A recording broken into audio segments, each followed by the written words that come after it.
Hello students, आज हम class 11th का चैप्टर नंबर 8 बाइनोमियल थ्योरम पढ़ेंगे, जिसमें हमने 8.1 एक्सरसाइज के कुछ टॉपिक डिस्कस कर लिए हैं और बचे हुए टॉपिक अब हम डिस्कस करेंगे। देखिए, तो एग्जाम्पल नंबर 10th देखिए। एग्जाम्पल नंबर 10th एग्जाम्पल में है, आपको दो नंबर दे रखे हैं।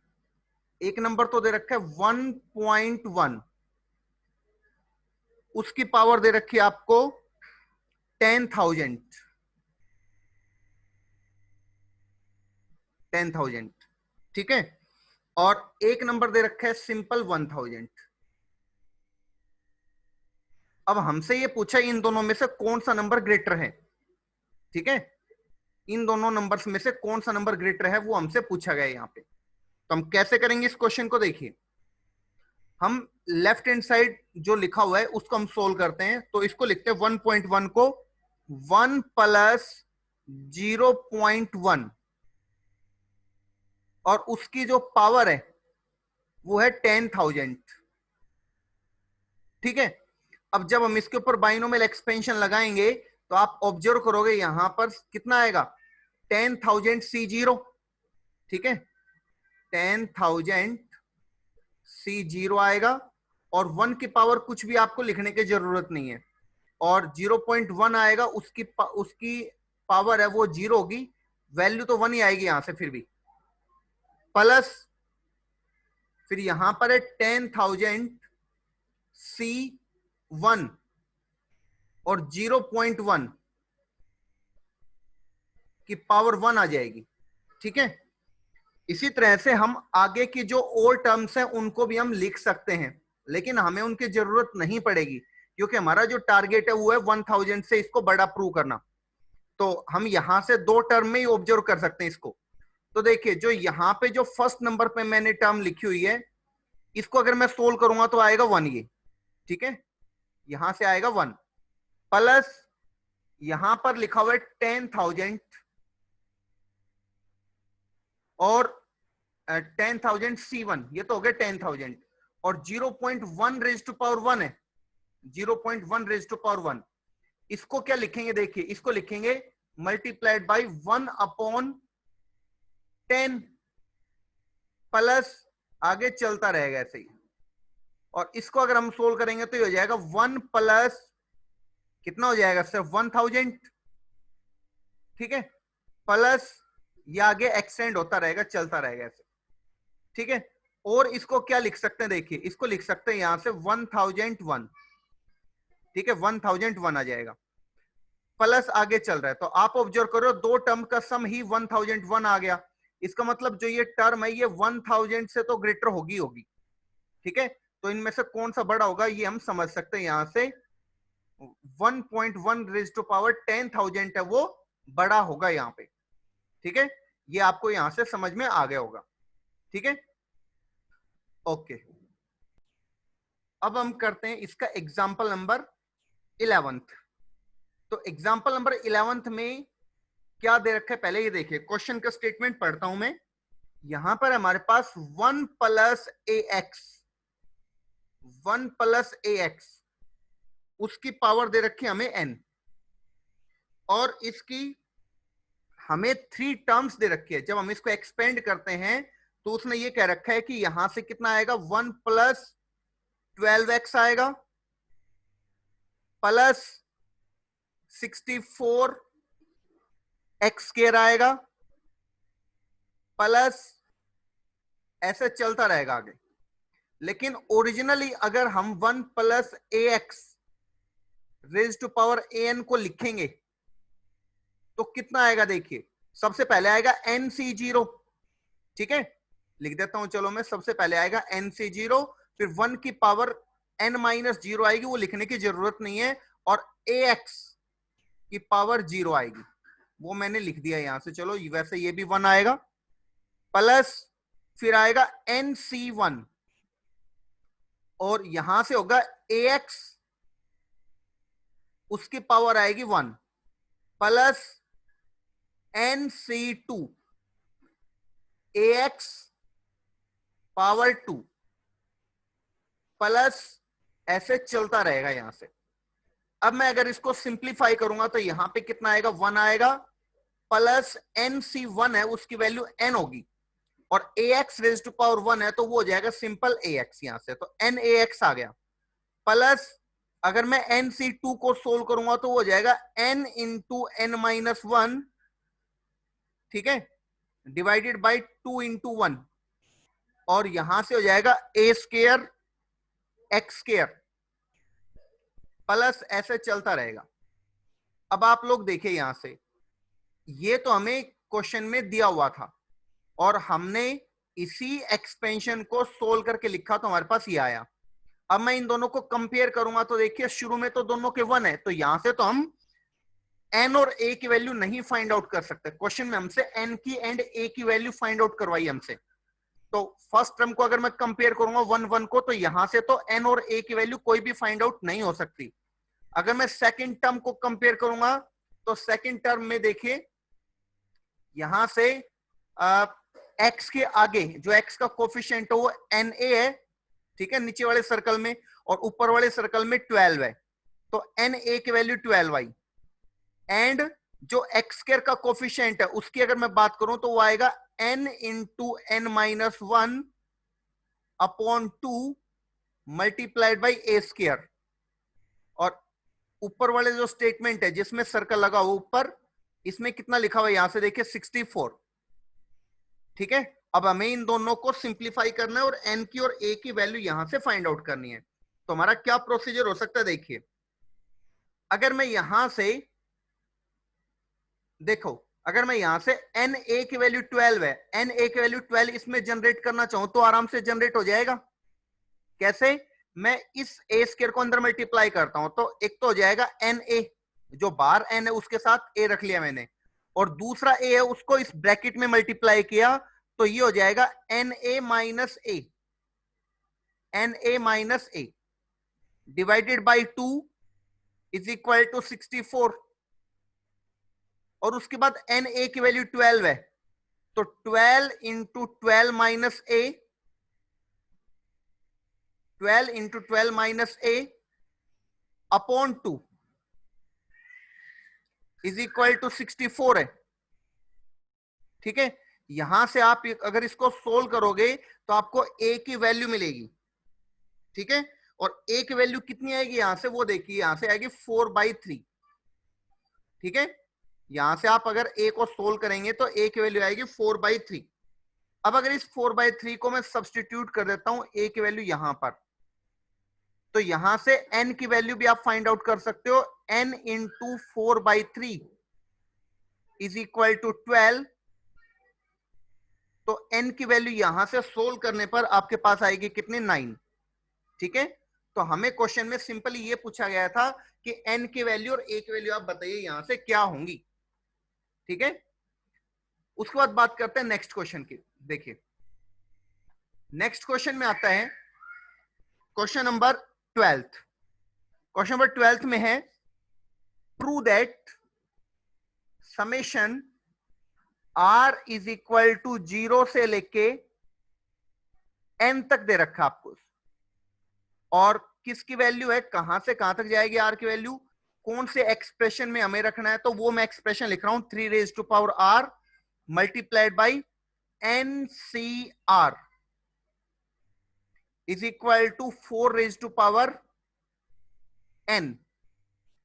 इसको हमें प्रूव करना है ये, ठीक है, ये हमारा क्वेश्चन है। तो देखिए कैसे इसको सिंप्लीफाई करेंगे। सबसे पहले हमें ये पता है कि 1 प्लस x की पावर अगर n में लेऊं तो उसका फॉर्मूला क्या बनता है, देखिए सबसे पहले होगा NC0, ठीक है, और फिर 1 की पावर मैं कुछ लिख नहीं रहा हूं यहां पे, अगर मैं x की पावर लिखूं तो आ जाएगी 0, प्लस फिर आएगा NC1, x की पावर 1 आ जाएगी, प्लस NC2 लिख रहा हूं मैं यहां से, तो उसके मल्टीप्लाई होके x स्क्वायर आएगा, और अगर मैं इसी को आगे एक्सटेंड करता जाऊं तो लास्ट स्टेप में आएगा NCN और x की पावर आ जाएगी यहां से n। ठीक है, ये हमें पता है ये फॉर्मूला।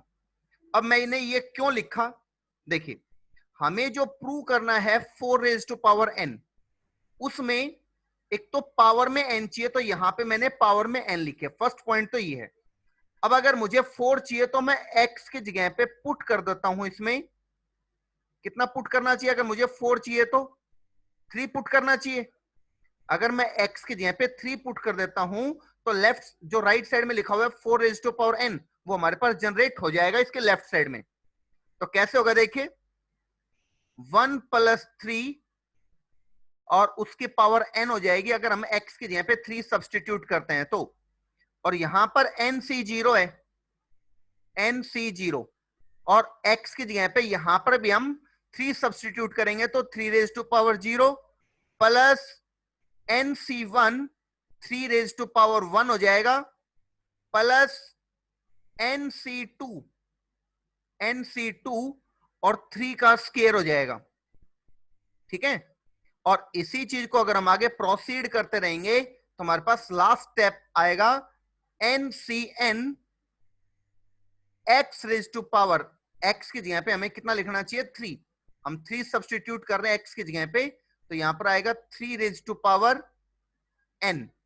ठीक है, तो अब आप देखिए लेफ्ट साइड में तो कितना आ गया, 4 की पावर n हो जाएगा। ठीक है, और राइट साइड में जो लिखा हुआ है वो सब क्या बन जाएगा, देखो सभी के बीच में प्लस चल रहा है, इसका मतलब हमें यहां से समेशन लिखना चाहिए। दूसरी बात क्या है, सभी में यहां से मैं देखिए NC0 लिखा हुआ है, फिर NC1 लिखा हुआ है, फिर NC2 है, फिर लास्ट में NCN लिखा हुआ है। तो आप देखिए कि सबके ऊपर तो n चल रहा है, इसका मतलब आप n तो एग्जैक्ट लिख दें, c लिखें, उसके बाद नीचे यहां पर देखिए 0 आ रहा है, फिर यहां पर 1 आ रहा है, फिर 2 आ रहा है, ये चेंज होता जा रहा है यहां से, और लास्ट में n जा रहा है। तो मतलब जो नीचे लिख रहा है उसकी वैल्यू 0 से लेके n तक जा रही है। तो अगर मैं उसकी जगह पे r लिख दूं तो मैं यहां से मुझे लिखना पड़ेगा कि समेशन के नीचे r की वैल्यू 0 से लेके n तक जा रही है। अगर n मैं ऊपर लिख रहा हूं इसका मतलब r is equal to n है ये। ठीक है, अब बात करता हूं इसके आगे, देखिए 3 की पावर 0 है, फिर 3 की पावर 1 है, फिर 3 की पावर 2 है, और उसके बाद लास्ट में 3 की पावर n आ रहा है। इसका मतलब 3 की पावर भी कितनी लिखी जाएगी, r ही लिखी जाएगी। उसका रीजन ये है कि जो 0 यहां पर लिखा गया है वही 0 यहां पर है। अगर मैं यहां पर c के नीचे 1 लिख रहा हूं तो 3 के ऊपर भी 1 आ रहा है, अगर मैं c के नीचे 2 लिख रहा हूं तो वो 3 के ऊपर भी 2 जा रहा है। और कहां तक जाएगा, जब c के नीचे n लिखा जा रहा है तो 3 की पावर में भी n ही लिखा जा रहा है। इसका मतलब अगर मैं c के नीचे यहां पर c के नीचे अगर मैं यहां पे r लिख रहा हूं तो 3 की पावर में भी मुझे r ही लिखना चाहिए। और अगर मैं ऐसा करता हूं तो मुझे ये क्वेश्चन का सॉल्यूशन मिल जाता है, मैं इसको प्रूव कर सकता हूं मतलब। ठीक है, सभी स्टूडेंट्स को शायद समझ में आ गया होगा यहां तक। अब बात करते हैं नेक्स्ट के, देखिए नेक्स्ट है, अगर आपके पास एक स्टेटमेंट है, ध्यान से देखिए, x प्लस a उसकी पावर n है, तो यहां पे हमें कह रहे हैं कि अगर हम इसका बाइनोमियल एक्सपेंशन खोलते हैं, अगर हम इसका बाइनोमियल एक्सपेंशन खोलते हैं, अभी रिपीट करते हैं दोबारा से एक बार, ये क्वेश्चन समझ लेते हैं फिर मैं समझाता हूं आपको। ठीक है, अदरवाइज एक मिनट रुको। हाँ देखिए, जिन स्टूडेंट्स को डाउट था वो एक बार दोबारा देख लें। देखिए यहां पर क्या है, अगर हमारे पास जो मैंने रेक्टेंगुलर बॉक्स में ऊपर लिखा हुआ है हमें अगर प्रूव करना है, तो मैंने क्या किया, सबसे पहले सॉल्यूशन के लिए एक बाइनोमियल एक्सपेंशन लिखा 1 plus X raise to power n का। तो बाइनोमियल एक्सपेंशन क्या होता है वो तो सभी स्टूडेंट्स को पता है, NC0 x raise to power 0, NC1 x raise to power 1, NC2 x square आएगा, प्लस लास्ट में NCN x raise to power n आएगा। ठीक है, और अब अगर मैं इसमें x की जगह पे 3 पुट कर दूं, 3 क्यों पुट करूंगा, क्योंकि मुझे यहां से समझ में आएगा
ठीक है, अब मैं अगर इसको सिंप्लीफाई करता हूं तो ये कितना आ जाएगा, देखिए यहां से आ जाएगा 4 raise to power n, 4 raise to power n। और यहां से क्या होगा, देखिए इसको आप लिख सकते हैं समेशन, और यहां पे nc0, nc1, nc2, ठीक है, nc2 आ गया आपके पास, फिर लास्ट में आ गया ncn। ठीक है, अगर आप इसको लिखेंगे तो आपके पास आएगा यहां पे NCR, क्योंकि जो चेंज हो रहा है वो क्या है, 0 1 2 3 नीचे चल रहा है वो, और उसको मैंने R लिख दिया नीचे, और उसके बाद 3 की पावर क्या क्या चल रही है, वो भी 0 1 2 3 से n तक जा रहा है, मतलब वो भी चेंज हो रहा है। तो जो चीज चेंज हो रही है मैंने उसको R लिखा। अब R की वैल्यू कहां से कहां तक हो सकती है, 0 से लेके और कहां तक हो सकती है, n तक हो सकती है। ठीक है, ये हमें इस क्वेश्चन में प्रूव करना था। ठीक है, उसके बाद बात करते हैं नेक्स्ट क्वेश्चन के। देखिए क्वेश्चन नंबर 13 है। अगर आपके पास एक बाइनोमियल एक्सपेंशन है x plus a power n, ठीक है, तो अगर मैं इसका बाइनोमियल एक्सपेंशन खोलता हूं तो क्या आएगा, सबसे पहले आपके पास आएगा यहां से nc0, nc0 x raise to power n minus 0 और a raise to power 0 plus, फिर आएगा nc1, और फिर उसको हम लिख सकते हैं x raise to power n minus 1, a की पावर 1 आ जाएगी, प्लस फिर आएगा nc2 x की पावर n माइनस 2 और a की पावर आ जाएगी 2। ठीक है, ऐसे इसको हम आगे प्रोसीड कर सकते हैं। और लास्ट स्टेप की बात करूं तो वो आ जाएगा हमारे पास ncn x की पावर 0 एंड a की पावर आ जाएगी n। ठीक है, तो हमें इसमें क्या ऑब्जर्व करेंगे, हम इस क्वेश्चन में देखिए x प्लस a की पावर n है। अगर मैं आपसे ये पूछता हूं कि बताइए इसमें ओड टर्म क्या है, तो आपको समझ में आई ये तो फर्स्ट टर्म है। ठीक है, तो आप इसको क्या लिख सकते हैं, t1 भी लिख सकते हैं। उसके बाद ये जो मैं रेक्टेंगुलर बॉक्स में बंद कर रहा हूं ये सेकंड टर्म है, तो इसको आप t2 लिख सकते हैं यहां से। उसके बाद नेक्स्ट है वो आएगी t3, उसके बाद t4 भी आएगा, फिर t5 t6 ऐसे चलता रहेगा। ठीक है, ऐसे चलता रहेगा। और अगर मैं लास्ट स्टेप की बात करूं तो वो हो गया tn प्लस 1। ठीक है, तो आपको ये तो पता लगे कि टोटल नंबर ऑफ टर्म्स यहां से n प्लस 1 होंगी। अब क्वेश्चन में क्या कहा गया था, देखिए क्वेश्चन में कहा गया था कि इसकी सारी ओड टर्म्स हैं उनको एक साथ रखो और सारी इवन टर्म्स हैं उनको एक साथ रखो। तो कौन कौन सी इसकी ओड टर्म्स हैं वो देखिए। ओड टर्म कौन सी होगी, t1 हो गई, t3 हो गई यहां से, फिर t5 आएगी, प्लस ऐसे चलता रहेगा। अगर मैं सारी इवन टर्म्स को अगर एक साथ लिखता हूं तो इवन टर्म्स आएगी यहां से t2, t4, t6 plus dash dash dash. इस लास्ट टर्म के बारे में कुछ कमेंट नहीं कर पाएंगे कि ये इवन होगी या ओड होगी। ठीक है, अच्छा अब देखिए t1 क्या था, ये था, तो आप इस जीरो को देख के या इनको नहीं समझेंगे कि भाई इवन है या ओड है, आप उसकी पोजीशन को देख के समझेंगे कि इवन टर्म है या ओड टर्म है ये। ठीक है, तो अब आ जाएगा x plus a power n is equal to, इसको हमने लिखा यहां से p। ठीक है, क्वेश्चन में बताया गया है कि सारी ओड टर्म का जो सम है उसको p से रिप्रेजेंट करो, और जितनी भी इवन टर्म्स है अगर उन सभी का सम किया जाए तो उसको q से रिप्रेजेंट करो। ठीक है, ये आपके पास फर्स्ट इक्वेशन आ गई है।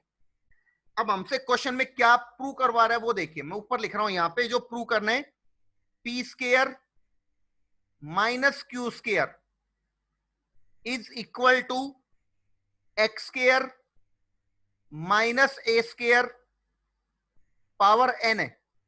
ठीक है, हमें यहां से ये प्रूव करना है, इसकी पावर n है, ये यहां से प्रूव करना है। तो कैसे करेंगे, देखिए अगर मैं फर्स्ट इक्वेशन में रिप्लेस कर देता हूं a को माइनस a से, या आप समझिए जो ये एक्सप्रेशन दे रखा है इसमें प्लस की बजाय अगर माइनस का एक्सप्रेशन बनाना होता, मतलब x माइनस a की पावर n, तो इसका जो फॉर्मूला है वो बनता हमारे पास p माइनस क्यू। उसका रीजन ये है माइनस क्यों आता, क्योंकि T2 T4 T6 से सब माइनस के आते हैं। क्यों? क्योंकि T2 क्या है, T2 ये वाला है, देखिए सेकंड टर्म जिसको मैंने रेक्टेंगुलर बॉक्स में बंद कर रखा है, और अगर A है वो माइनस का आता तो -1 माइनस A की पावर 1 है, मतलब ओड है, तो वो माइनस आएगा, यहां पर नेगेटिव साइन आ जाता। तो इसकी वजह से सारे ओड टर्म्स नेगेटिव आते और हमने माइनस क्यू लिख दिया यहाँ पे। अब अगर मैं इन दोनों इक्वेशंस को मल्टीप्लाई कर देता हूं, फर्स्ट इक्वेशन को मल्टीप्लाई कर देता हूं सेकंड इक्वेशन से, तो देखिए यहां पर क्या होगा, x plus a power n multiplied by x minus a, उसकी पावर n है, इज इक्वल टू यहां से हो जाएगा p plus q and p minus q, p minus q. ठीक है, तो आप देखिए लेफ्ट साइड में क्या हो जाएगा, दोनों की पावर अगर n है तो आपने इकट्ठी पावर n लगा दी, अंदर a प्लस बी और a माइनस बी बन रहे हैं, तो यहां से हो जाएगा a square minus B square, यानी कि x square minus a square. Similarly right side में भी p square minus Q square लिखा होगा यहाँ पे। ठीक है, ये था इसका फर्स्ट पार्ट। अब अगर मैं इसके सेकंड पार्ट की बात करूं तो सेकंड पार्ट में हमसे पूछा गया है कि 4pq is equal to x plus a की पावर 2n माइनस, यहां से माइनस और फिर है x माइनस a की पावर 2n। ये हमें यहां से प्रूव करना है। तो देखिए इस एक्सप्रेशन जो हमें प्रूव करना है, इसको देख के आपको क्या समझ में आ रहा है कि हमें फर्स्ट इक्वेशन का स्क्वायर करना चाहिए और सेकंड इक्वेशन का स्क्वायर करना चाहिए और फिर दोनों को माइनस कर देना चाहिए यहां से। ठीक है, तो क्या होगा देखिए, अगर मैं फर्स्ट इक्वेशन का स्क्वायर करता हूं तो लेफ्ट साइड में आएगा x प्लस a की पावर n है। अगर मैं इसका स्क्वायर करूंगा तो पावर पावर मल्टीप्लाई हो जाएंगे, 2n आ जाएगी। उसके बाद x माइनस a की पावर भी 2n आ जाएगी आपके पास, is equal to right side में क्या लिखा जाएगा, यहां पे देखें p प्लस क्यू का होल स्क्वायर माइनस यहां से p माइनस क्यू का होल स्क्वायर। तो लेफ्ट साइड में तो जो आ चुका है वही हमें प्रूव करना है। राइट साइड में देखिए इसको क्या लिखेंगे आप, p square plus Q square plus 2pq और माइनस, अब इस माइनस का अगर फॉर्मूला खोलोगे और एक बाहर माइनस एक्स्ट्रा है, इसका मतलब minus P square minus Q square और प्लस 2pq आएगा, 2pq, P square and Q square तो कट जाएगा, तो आपके पास कितना बचेगा यहां से 4pq। ठीक है, ये हमें करना था। अब थर्ड पार्ट में हमें क्या प्रूव करना है वो देखिए, थर्ड पार्ट में प्रूव करना है 2 times of P square plus Q square is equal to x plus a power 2n plus x minus a power 2n, ये हमें प्रूव करना है। तो आप लोग देखिए अगर हमें यहां से ये प्रूव करना है, ठीक है, हमें यहां से प्रूव करना है क्या, ये वाला स्टेप। तो इसमें देखिए, इसमें और फर्स्ट इसका जो सेकंड पार्ट था उसमें क्या डिफरेंस है, इसका जो सेकंड पार्ट था इसमें इन दोनों में क्या डिफरेंस है, बस प्लस की जगह पे माइनस आ रहे हैं। तो हमें यहां पे क्या करना चाहिए, फर्स्ट इक्वेशन और सेकंड इक्वेशन का स्क्वायर करके बीच में ऐड करना चाहिए। ठीक है ना, फर्स्ट इक्वेशन का स्क्वायर करो प्लस सेकंड इक्वेशन का स्क्वायर करो तो आपके पास डायरेक्ट इसका रिजल्ट आ जाएगा। ठीक है, अब लास्ट टाइप बची हुई है। लास्ट टाइप क्या है देखिए, अगर आपको एक क्वेश्चन दे रखे हैं कि 1 प्लस एक्स, देखिए लास्ट टाइप ये है 1 plus X raise to power n plus 1 का बाइनोमियल एक्सपेंशन लिखो। सबसे पहले तो ये कहा गया है और फिर उसमें आपको x की जगह पे क्या करना है, आपको x की जगह पे 8 सब्स्टिट्यूट करना है और फिर उसका यूज करके आपको प्रूव करना है कि 9 raise to power n plus 1 minus 8n minus 9 किससे डिविजिबल है, ये 64 से डिविजिबल है, ये हमें प्रूव करना है। ठीक है, ये पूरा 64 से डिविजिबल प्रूव करना है इसी एक्सप्रेशन का यूज करके। तो क्या करेंगे, सबसे पहले आप इसका बाइनोमियल एक्सपेंशन खोलिए। ठीक है, तो बाइनोमियल एक्सपेंशन कैसे खोलेंगे देखिए, पहले तो लिखेंगे इसको n+1 C0, फिर 1 की पावर मुझे कुछ भी लिखने की जरूरत नहीं है यहां पे, फिर x की पावर 0 हो जाएगी प्लस n+1 C1 x की पावर 1 हो जाएगी प्लस n+2 C2 x² हो जाएगा प्लस n+3 n+1 है आपके पास, यहां से भी n+1 है एंड यहां से भी n+1 है, C3 आएगा, x की पावर भी 3 होगी, और इसको अगर हम आगे एक्सटेंड करते जाएंगे तो लास्ट स्टेप पे आएगा n+1 C n+1, जब दोनों बराबर हो जाते हैं तो वो उस एक्सपेंशन का लास्ट स्टेप होता है और x की पावर भी n+1 आएगा। ठीक है, अब इसमें कहता है कि पुट कर लो आप x की जगह पे कितना 8, अगर मैं 8 पुट करूंगा तो यहां पे आ जाएगा लेफ्ट साइड में 9n+1 इज इक्वल टू यहां पर कितना आएगा देखिए n+1 C0 1 हो गया और x की पावर 0 1 हो गया। इस x की जगह पे अगर 8 पुट करेंगे तो ये पूरा 1 ही रहेगा क्योंकि 8 की पावर 0 भी 1 ही होता है। फिर n+1 C1 है तो उसकी वैल्यू आएगी n+1 और x की पावर 1 है तो यहां से आएगा आपके पास 8 प्लस फिर n+1 C2 मैंने एज इट इज रखा और 8 लिखा x की जगह पे तो 8² हो जाएगा प्लस उसके बाद n+1 C3 और उसके बाद हो जाएगा 8 का क्यूब प्लस ऐसे चलता रहेगा तो लास्ट स्टेप में आएगा यहां से n+1 C n+1 और यहां पर हो जाएगा 8 रेज टू पावर n+1। सभी स्टूडेंट्स को इतना समझ में आ गया होगा शायद। अब क्या करेंगे देखिए 9 raise to power n+1 as it is, ठीक है, और जो ये इतनी टर्म आपके पास लिखे इसको आप लेफ्ट साइड में ले आओ, तो n से अगर इसको मल्टीप्लाई किया तो 8n प्लस का, उसको मैं लेफ्ट साइड में लेके आऊंगा तो -8n, और 8 को जब आपने 1 से मल्टीप्लाई किया तो 8 और 1 एक्स्ट्रा ये रहा यहां पर तो 9 हो गया, लेफ्ट साइड में लेके आएंगे तो -9 हो जाएगा इज इक्वल टू, अब जो ये सब एक्सप्रेशन बचा हुआ यहां से यहां तक, इन सब में 8 का स्क्वायर कॉमन ले सकते हैं यहां से, अगर 8 का स्क्वायर कॉमन लेंगे तो कितना बचेगा n+1 C2 प्लस यहां पर आ जाएगा n+1 C3 मल्टीप्लाइड बाई 8, एक 8 बच जाएगा क्योंकि 8 स्क्वायर हम कॉमन ले चुके हैं, और लास्ट स्टेप में भी आप इसी तरह से लिख सकते हैं।